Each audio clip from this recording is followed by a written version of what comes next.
Vou me apresentar para vocês. Conheço algumas, mas a maioria não. Eu sou Denise Heller, eu trabalho com consultoria e treinamento na área de inovação e na área de sense making. E aí, quando a Marina fez esse convite, né, fiquei pensando o que eu podia trazer para compartilhar. Durante muito tempo, eu trabalhei com empresas muito grandes, que eu comecei trabalhando com a educação à distância. Abri uma empresa para ajudar, isso em 2000, quando a educação à distância era uma coisa muito incipiente, as pessoas entendiam a educação à distância como vídeo. Então, não tinha muita teoria, nem muito referência na área de educação à distância via web, que a gente chamava de e-learning. Hoje nem uso tanto esse termo, né? Aí eu abri uma empresa para atender, praticamente para atender, na época, Telemix celular, hoje a Vivo. E aí gostei desse papel de ter uma empresa, de conduzir meu próprio negócio, e nunca fui CLT, tive uma carteira assinada. Essa sempre foi a minha escolha. E aí, com o tempo, eu percebi que eu estava trabalhando só com empresas muito grandes, porque a empresa grande é que vai investir em educação à distância, porque vai justificar o investimento, né? E aí, há 3 anos, me chamaram para trabalhar com mentoria de startups.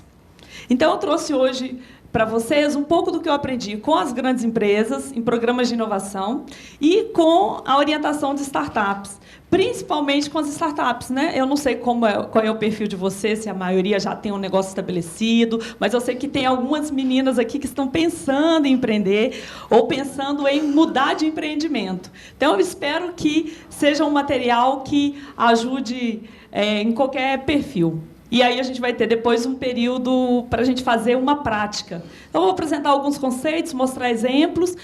A minha apresentação vai ter muito a ver com a apresentação do Paulo, porque a gente vai falar de modelos de negócios, de competitividade, de inovação e oportunidade. Bom, eu gosto de começar sempre provocando, né? Onde estão as forças competitivas do seu negócio? Eu tive a ideia dessa palestra, desse workshop, quando eu fui numa apresentação do Alexander Osterwalder, que é o criador do Canvas. Quem já usou o Canvas aí para estruturar um modelo de negócio? Quase todas, né? E ele falou o seguinte: olha, as pessoas estão, que bom que as pessoas estão pensando de uma forma mais dinâmica, pensando em modelos de negócio, não só em planos de negócio, que é uma coisa mais robusta, né? Testando formas de empreender. Mas aí uma pergunta que eu estou me fazendo, ele, né, na palestra, é o seguinte: será que as pessoas estão também pensando que no próprio modelo de negócios elas já podem ter um embrião de diferencial competitivo? Eu falei, que interessante essa pergunta.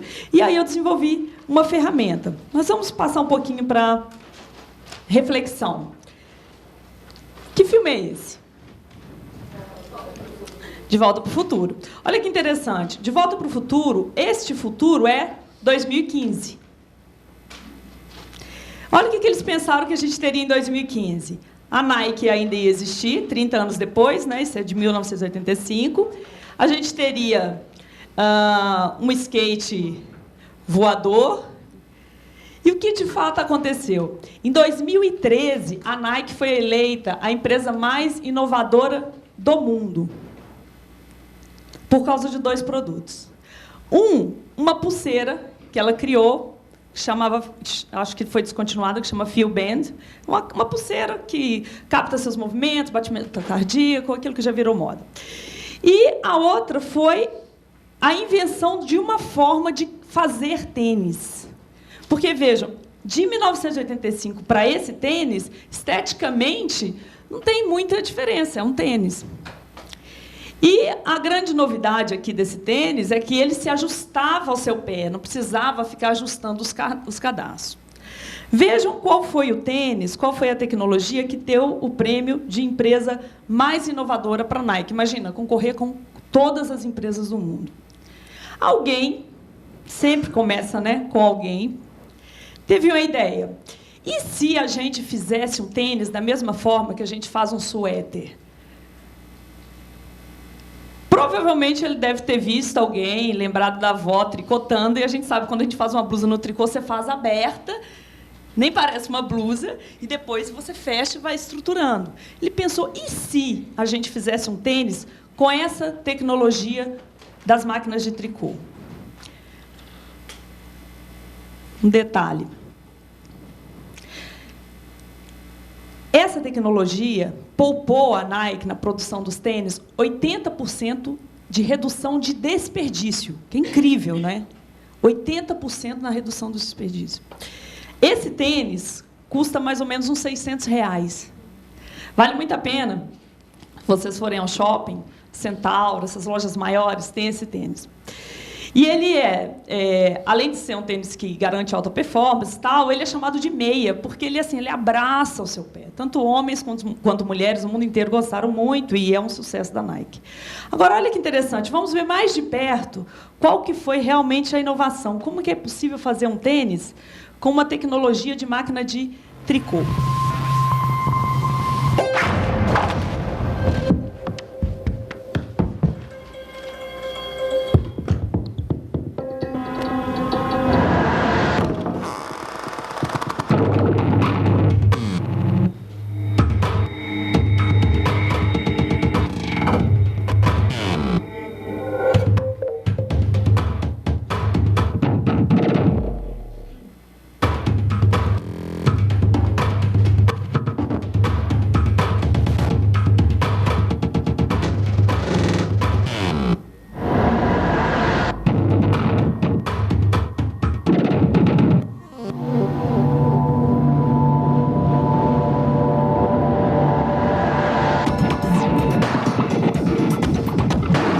Atenção que tem uma coisa muito estranha nesse vídeo, não sei se vocês já perceberam.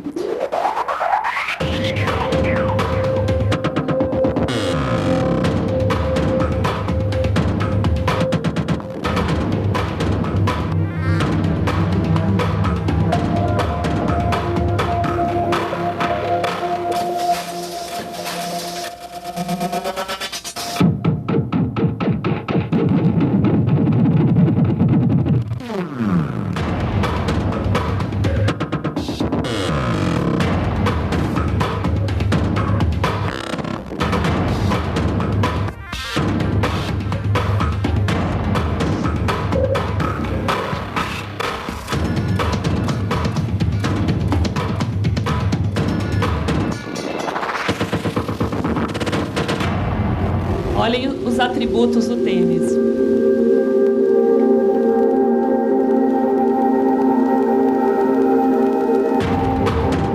Feito na Alemanha.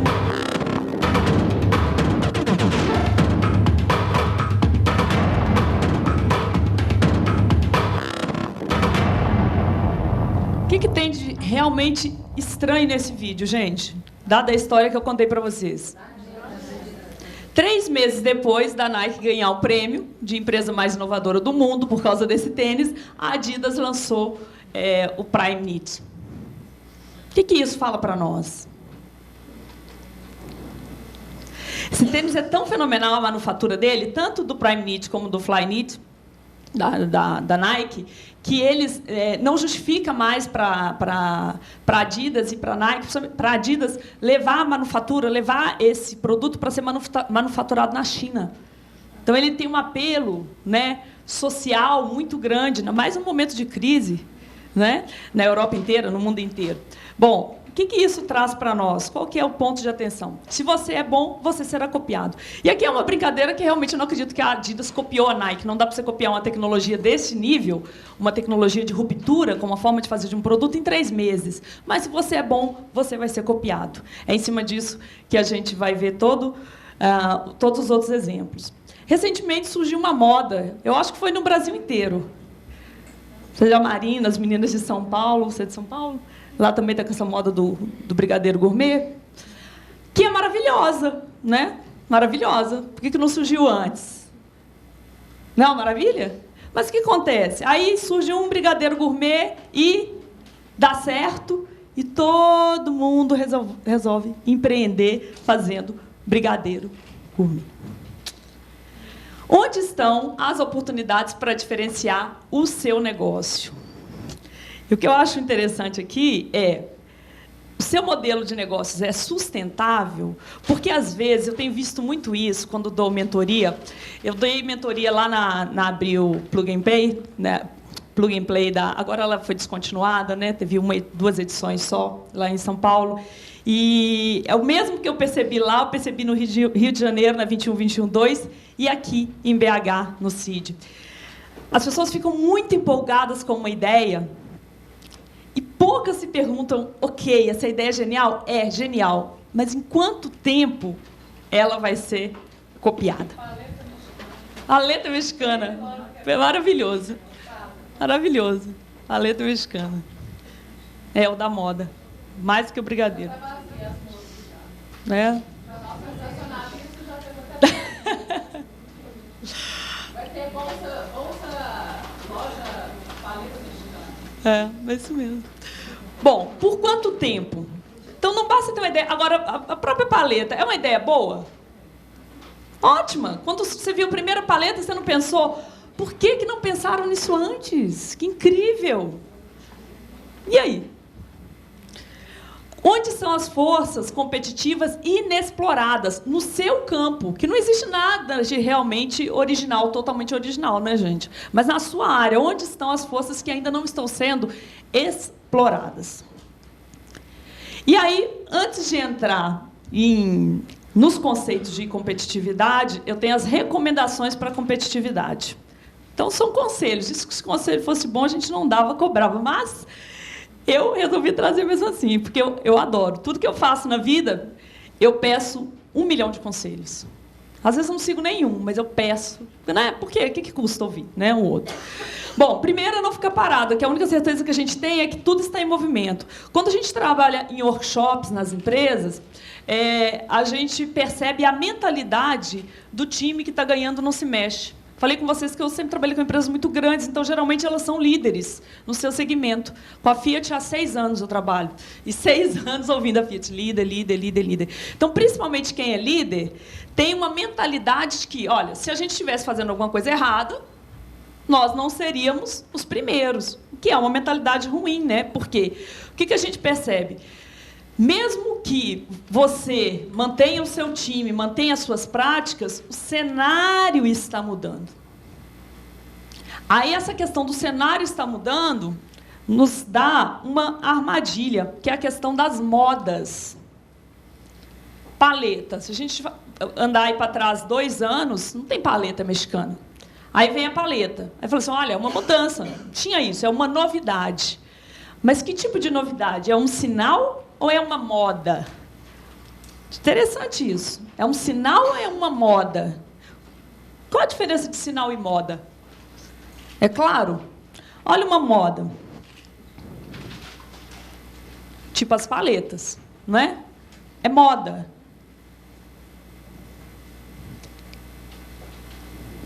Daqui a pouco eu vou mostrar um sinal. Essa é uma pesquisa. Esse dado ele me surpreendeu quando eu tive acesso, de que é uma pesquisa baseada nos pesquisadores do Prêmio Nobel. Eles perceberam que as pessoas que ganham o Prêmio Nobel, geralmente elas são novas naquela área onde elas estão ganhando. Às vezes é um físico que ganhou um Prêmio Nobel na medicina, é um matemático que ganhou um Prêmio Nobel na biologia. Por quê? Quanto mais especialista você é em um assunto, menor a chance de você ter uma ideia realmente disruptiva. A ideia disruptiva é aquela ideia que gera um mercado novo. Essa ideia do tênis, de fazer um tênis de uma forma completamente diferente do que tinha até então, é uma ideia disruptiva. A gente pode ter uma ideia criativa que não necessariamente rompe com tudo, né? E aí, olha que interessante. Próteses existem desde que o ser humano existe. Né? Desde colocar um gravetinho lá, assim, substituir um dedinho, fazer uma perna de madeira, as próteses existem, são milenares. Até que alguém resolveu, ao invés de tentar fazer um pé humano perfeito, pensou, peraí, será que tem uma outra forma que a gente poderia dar uma prótese que aumentaria a performance de uma pessoa, especialmente correr? Quem disse que a perna humana é o modelo mais desenvolvido para corrida? E aí, um projetista, possivelmente um designer, olhou para o Puma e desenvolveu essa perna. Como é que ele poderia pensar também uma ruptura? Uma perna, esteticamente, totalmente na contramão do que venha sendo pensado para a prótese, se ele não conseguisse ousar de olhar para o mundo animal, se inspirar num leopardo para criar esse produto. E aqui uma criancinha, olha, com essa perninha. Aí você fala, nossa, mas tadinho, isso aqui é uma aberração, essa menina vai ser, né, vai servir de chacota na escola. Aí a gente começa a perceber os sinais. Olha que interessante.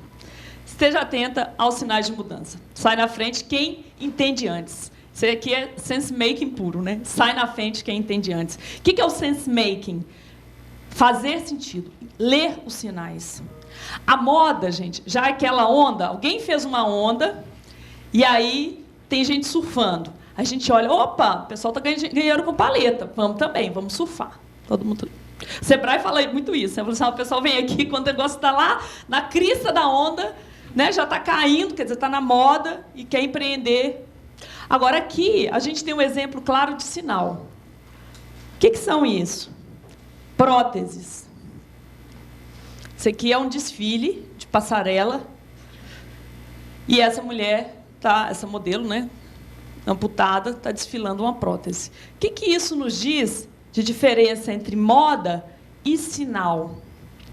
Sinal é aquilo que ainda não foi completamente compreendido, tem uma incerteza muito grande se isso vai vingar ou não.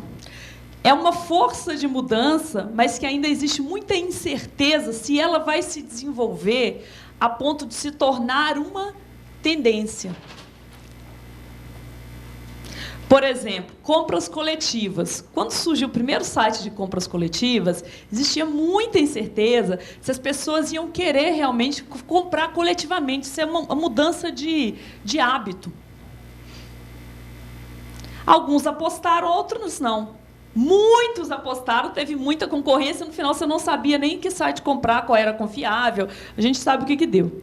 Aqui a gente percebe um sinal que é a sociedade repensando o conceito do que é deficiência física. Até esse termo está se tornando politicamente incorreto, né? O que é uma limitação física? Eu devo esconder a minha limitação física? Ou eu devo, na verdade, assumir que isso é a minha identidade e dizer, é isso mesmo. Eu vi um que era uma perna, o cara, uma prótese também, mas esteticamente ele parecia uma perna do Exterminador do Futuro. E aí a prótese ganha um status, né, estético da tatuagem. É um elemento, sou eu, sou único. Isso faz parte do meu corpo. Que interessante, isso não é interessante? Isso mostra o seguinte, a nossa sociedade está muito mais apta, muito mais propensa a aceitar o diverso. E esse conceito de diversidade vem sendo trabalhado há um bom tempo, né? Nas empresas o tempo todo a gente vê isso. E aí agora chegando no comportamento e na moda.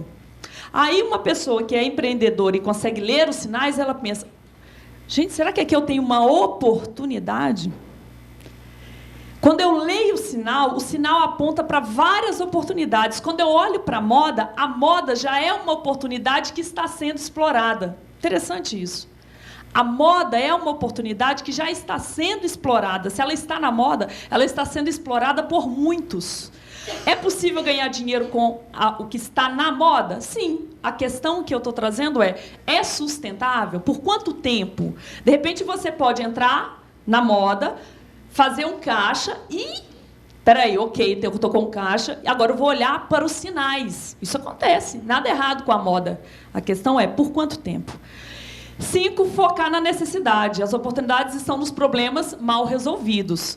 Os engenheiros odeiam quando eu falo nas gambiarras, mas gambiarra é uma palavra que eu acho fenomenal. Eu acho que gambiarra é uma palavra que existe só no Brasil também, essa, né, gambiarra. E é lindo, né? Porque a gambiarra é o quê?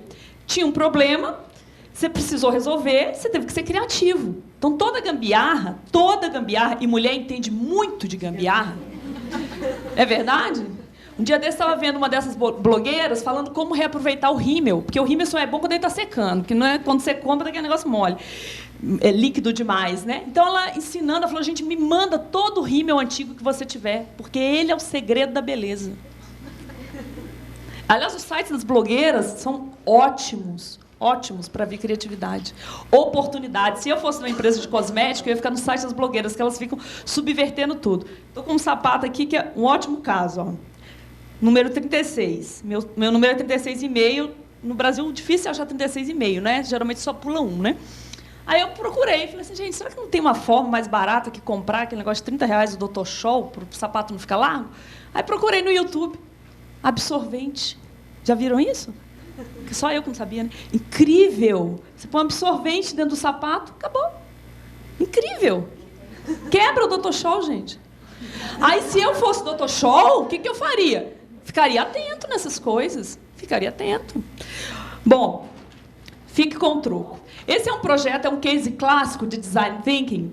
Eu adoro, porque o Bank of America, eles viram que eles tinham poucos clientes, eles queriam aumentar o número de clientes, de preferência com um serviço novo. Eles não pediram um serviço novo. Pediram para a Ideal, que é uma das principais referências na área de consultoria em design thinking do mundo. E aí, vendo vocês usando a cocriação, né, muito bacana. O Itaú é uma referência no Brasil na área de design thinking, muito bacana. E aí, eles contrataram essa empresa e eles foram observar como que as mulheres lidavam com o dinheiro. Que o público, eles fizeram lá um estudo e viram que eles tinham um público de interesse, que eram mulheres com filhos. Divorciadas, solteiras, mulheres com filhos. E eles perceberam que as mulheres tinham duas questões que eles acharam bem interessantes, que geraram um insight para o produto. Primeiro, elas se sentiam muito tristes, porque elas não conseguiam dar conta de todas as despesas e ainda fazer uma economia para a faculdade do filho. Aquilo de, meu filho, quando tiver 18 anos, 16 anos nos Estados Unidos, vai para a faculdade. E a outra percebeu o seguinte, então eles iam para casa, conversavam e observavam, né, o espaço, né, é baseado no método etnográfico, perceber o comportamento. E aí as moedinhas que ficam, como que as pessoas, nós inclusive, né, a gente não dá valor para as moedas. Então eles perceberam uma oportunidade de um produto que é um cartão, onde você, quando você paga com esse cartão de débito, eles arredondam automaticamente o valor e esse valor vai para a sua conta poupança, para o seu filho. A gente aqui em BH entende muito isso, porque a Araújo já faz isso há muito tempo. Não é? Não é um cartão, mas você quer doar o seu troco para o Hospital Mário Pena? Da Baleia? Mário Pena é a outra, né? Da Baleia? Então, a gente tem uma drogaria aqui, que é a maior rede, que já faz isso há muito tempo. Mas isso aqui é novidade no mundo inteiro. E aí criaram esse cartão. Qual que é o sucesso desse cartão? Não te custava nada, é só arredondar o troco. São 50 centavos, 20 centavos. Dava uma satisfação para a mãe e gerou um negócio milionário para o Bank of America. Só observando o comportamento das pessoas. Não tinha ali, gente, uma evidência. Para gerar esse produto inovador, eles não foram atrás de uma moda. O que eles preferiram fazer? Vamos observar os sinais. Conversando com várias mulheres, eles viram algo em comum, uma necessidade comum dessas mulheres. Poupar para o filho e sem ter inconveniências. Abrir uma conta, era tudo muito simples. 6, desafiar os dogmas. Quem disse que e se? Mas isso é muito simples. É muito simples. Na prática, existe muita resistência nessas perguntas. Praticar essas perguntas. Quem disse que a prótese tem que imitar uma perna humana? Quem disse? Aí, se você perguntasse assim, se eu chegasse para vocês e falasse, gente, eu vou propor o seguinte, que a prótese seja assim, um C, e ela tem a performance de uma perna de leopardo. Aí vocês vão falar, você está louca? Quem vai querer usar isso? Quem vai querer usar isso é um pré-conceito nosso. Às vezes, a gente você não usaria, então você acha que ninguém no mundo vai usar. Porque você não usaria, seus amigos não usariam, você não deixaria seu filho usar, aí você acha que ninguém no mundo vai usar. A gente tem que parar com essa ideia também de que a gente está sempre produzindo para nós. De repente, você não usa, mas tem uma necessidade de alguém que vai usar. Né? E outra, as pessoas odeiam quando eu falo isso, mas a gente é o passado, né? Quando você fala em inovação, você tem que pensar nas gerações que estão aí e as que vêm. Quando a gente fala em sustentabilidade do negócio, A gente tem que parar de ser autorreferente.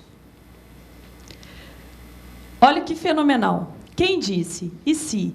Imagina, quem disse que uma rede de hotéis, um serviço de hospedagem, tem que ter hotéis? Esses meninos estão quebrando. Airbnb. Alguém já ficou hospedado no Airbnb? Foi bom? Como é que é o Airbnb? Como surgiu o Airbnb, que é melhor, percebendo um sinal. Esses meninos, aí eu não sei qual deles, um deles é designer, teve que ficar hospedado lá em São Francisco, não tinha hotel, um evento muito grande, aí acho que ele ficou na casa de um amigo. Ele percebeu, gente, e se a gente criasse um serviço que facilitasse para as pessoas terem acesso a casas, ao invés de hotel? Um modelo alternativo de hospedagem. Você ganha cedendo a sua casa. A pessoa ganha porque ela não vai ficar num lugar padronizado. No início, a ideia era para turismo. Hoje, eles já estão ameaçando o negócio dos hotéis para público executivo também. Aí, a gente tem que olhar isso e falar, opa, vou fazer também. Não, peraí. Qual é o sinal que está por trás disso?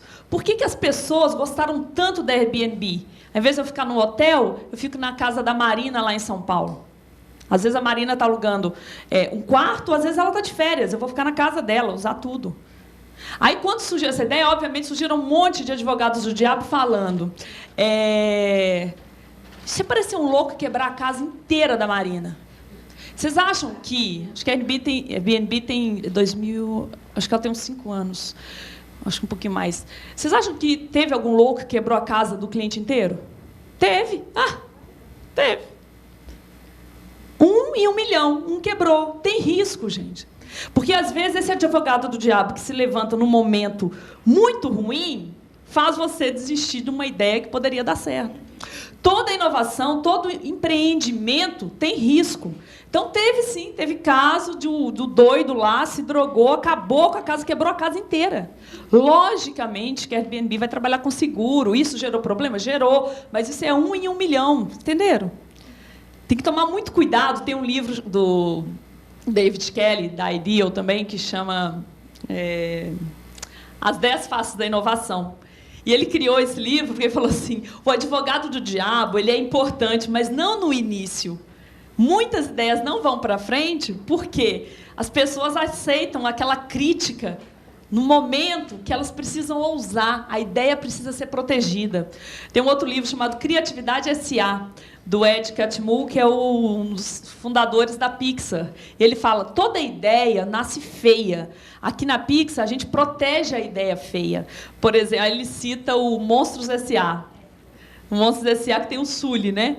Um monstrinho azul. O Sully, na ideia original do desenho, ele era um hipopótamo. Gente, aí você pensa assim, de onde o hipopótamo virou aquele bicho novo, né? Que bicho é aquele? Não é. É uma da imaginação. Que coisa chata seria o Sully ser um hipopótamo, né? Muda tudo. Então, ele fala, toda ideia nasce feia. A gente precisa proteger essa ideia, incubar, desenvolver para ela ir ganhando tração. Então, imagina no Airbnb alguém falando isso e você fala, realmente, imagina, se alguém quebrar a casa. E aí, a Airbnb hoje é a maior rede de hospedagem do mundo sem possuir um hotel. Isso também diz muito para nós. Ele é serviços. Serviços. Por fim, o óbvio, mas eu acho que quando a gente começa a complicar demais, a gente precisa voltar para o simples e para o óbvio, né? A vida acontece fora da zona de conforto. Então, assim, todo começo, toda mudança traz algum medo, alguma insegurança. E aqui eu sei que algumas pessoas que estão começando a empreender e tem empreendedoras já estabelecidas. Mas quando a gente fala em empreendedorismo, e quando a gente fala do empreendedorismo que está perseguindo inovação, o desconforto é o nosso chão, né? Se você não provoca o desconforto no negócio, o seu concorrente, aliás, às vezes nem é seu concorrente, alguém vai provocar. Então, você escolhe, eu mesmo me alfineto ou alguém te alfineta. O que é melhor? Você mesmo, né? Todo dia chega lá e dá uma alfinetada. E aí, a gente chega nos conceitos do radar. Aí, o tempo que eu tenho, preciso saber para ver quanto tempo que eu vou entrar no detalhe ou se eu deixo para a dinâmica. Tá ótimo. E aí, gente, para ajudá-las, porque, legal, conselho, isso ajuda, a gente pensa, reflete. A outra é ferramenta. Isso que o Design Thinking traz para as empresas, por isso que isso se popularizou tanto. Como os designers resolvem problemas? Com metodologia. E o Radar foi uma ferramenta que eu criei a partir de um texto do Alexander e aperfeiçoei para ajudar empreendedores a descobrir onde estão oportunidades de blindar ou, pelo menos, prolongar o diferencial competitivo da sua empresa. Ok, eu sei que vão me copiar, porque vai ser bom. Então, te copiar é bom, né? Se alguém está te copiando é porque você é referência. Porém, não a ponto de roubar seus clientes e pegar a tua receita. Vou falar um pouquinho de cada um. As meninas, todo mundo já está com a ferramenta na mão? Ah, tá. Vocês vão ver que eu coloquei isso aí de forma que ele seja autoexplicativo. Então, não precisa ler aí o texto, isso aí vocês vão levar para casa, vocês vão praticar. E a gente, no final hoje do encontro, vai ter um tempo para vocês preencherem, tá? Então, prestem atenção na teoria, para depois a gente praticar. Senão vocês vão perder o que é cada conceito. Aqui, ele está mostrando o seguinte: você pode inovar na estrutura de custos, você pode inovar criando uma barreira competitiva embutida, por exemplo, uma patente. Você pode inovar criando uma forma de ter receita antes da despesa. Vamos ler exemplo, que eu acho que fica melhor. Estrutura de custos disruptiva.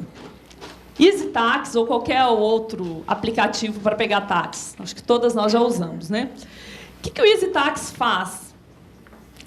Como que ele se diferencia do trabalho de cooperativas ou outros serviços que vocês conheciam antes? Até antes disso, qual é o problema que o EasyTax veio resolver? O taxista queria passageiro, o passageiro queria um táxi. Qual que era o problema? Como é que a gente sabe? Tinha que ligar, às vezes, para um central, um telefone, né? Então, pronto, quero um táxi, estou aqui, né? Graças, obviamente, à tecnologia, ao GPS, eu posso saber onde você está e trabalhar esse processo. Mas qual é o custo que a EasyTax tem? Mínimo. O que ela criou? A mesma mentalidade do Airbnb. Ela criou um serviço que liga as pontas. Mesma coisa do Airbnb, não é? Você tem uma casa, fica vazia, de repente você é mãe, está lá 3, 4, seus filhos estão tudo na faculdade, ok. Você vai conversar com pessoas. Qual aconteceu na Copa aqui? A Airbnb pegou algo que já acontecia e transformou num negócio.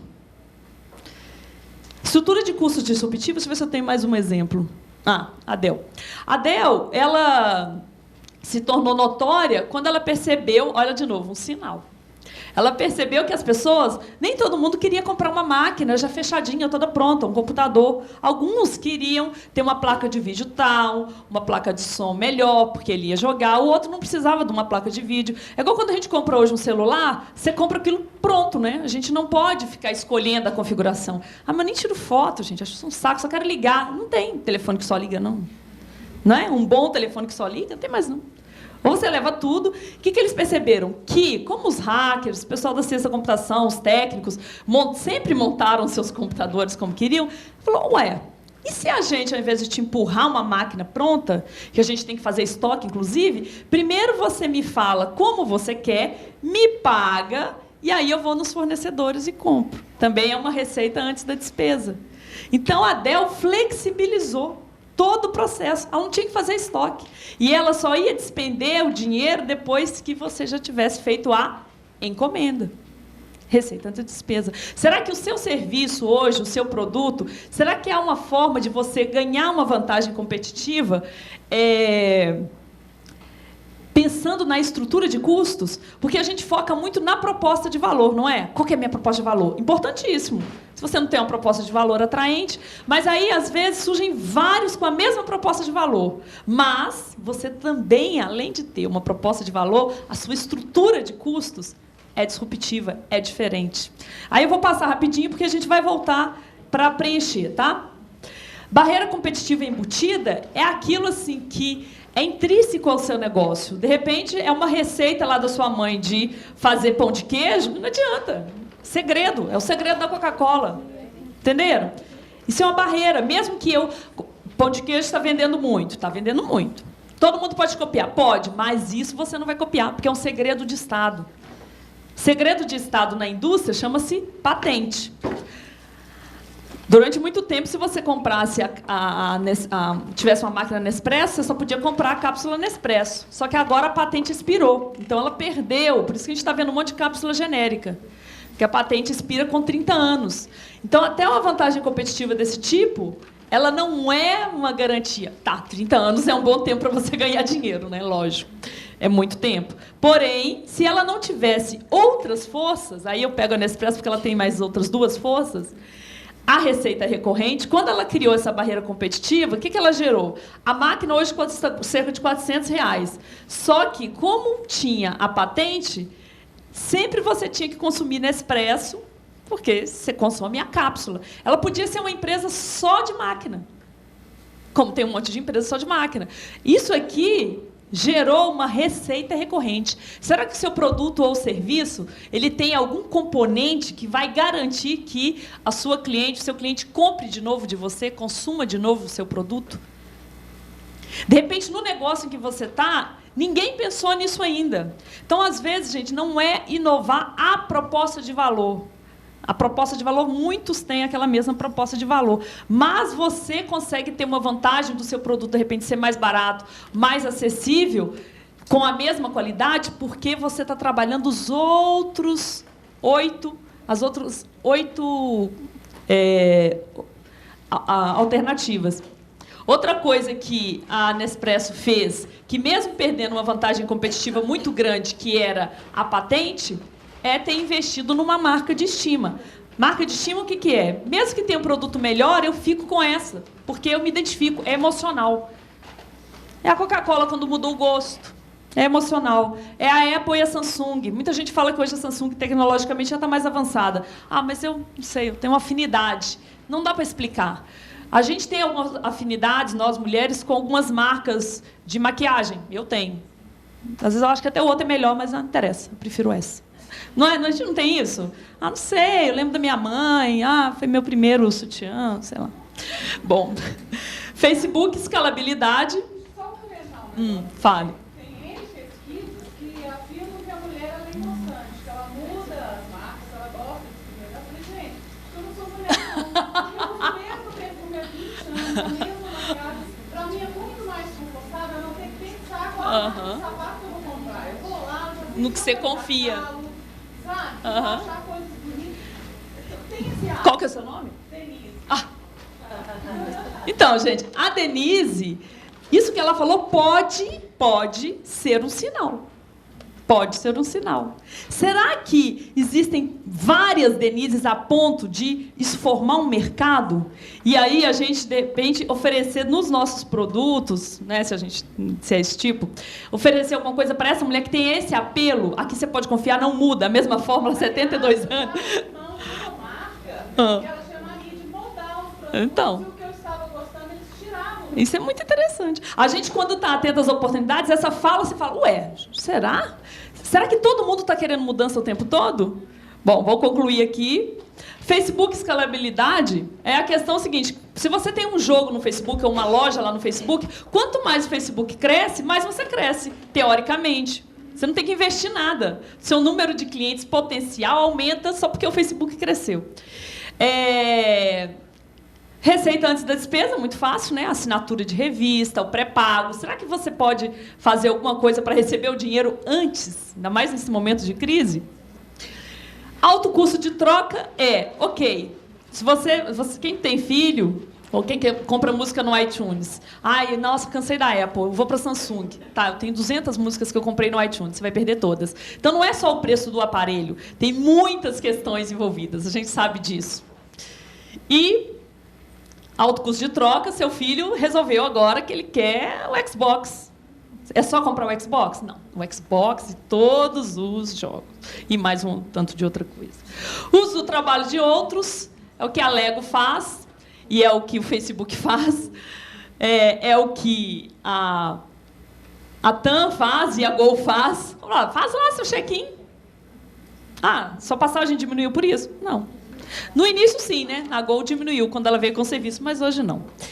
E a gente, no final da manhã, vai preencher, aí eu retomo com vocês rapidinho cada um dos conceitos. Vocês vão analisar o negócio de vocês. Como que elas estão aqui? Olha, não, realmente a gente tem uma barreira competitiva enorme em custo de troca. Uma cliente minha hoje, se ela sair da minha marca, do meu produto, para outro, ela vai ter que fazer isso, isso, isso, isso. Então, é um custo de troca muito grande. Isso tem um lado ruim também, né? Depois a gente conversa. A pessoa ela fica presa, mas, né, até que ponto? Né? Tem que ser um preso por prazer. Né? E outra ferramenta é quem você pensa que é a sabatina. Essa a gente não vai ver aqui, vocês vão levar para casa. São questões que eu elaborei para você saber o seguinte. A gente fala muito de diferencial competitivo, mas o nosso cliente, somente se a gente está trazendo alguma coisa muito nova, ele sempre vai comparar com o que existe, porque o ser humano é analógico. Sempre compara com o que existe. Então, você tem que ver o seguinte, com quem que eu suporto ser comparado? E você perceber onde que as pessoas, onde elas estão enquadrando você em relação à concorrência, para você saber como você tem que comunicar melhor. Ah, não, eu tenho que ser comparado aqui. Eu não sei por que as pessoas estão me comparando com isso. Né? Mas aí essa é a segunda ferramenta. Bom, vou parar, já estou estourando o tempo, mas já foi uma prévia do que a gente vai ver na segunda parte. Espero que vocês estejam gostando. E aí vai ser um pouco mais interativo, tá? Obrigada, Marina.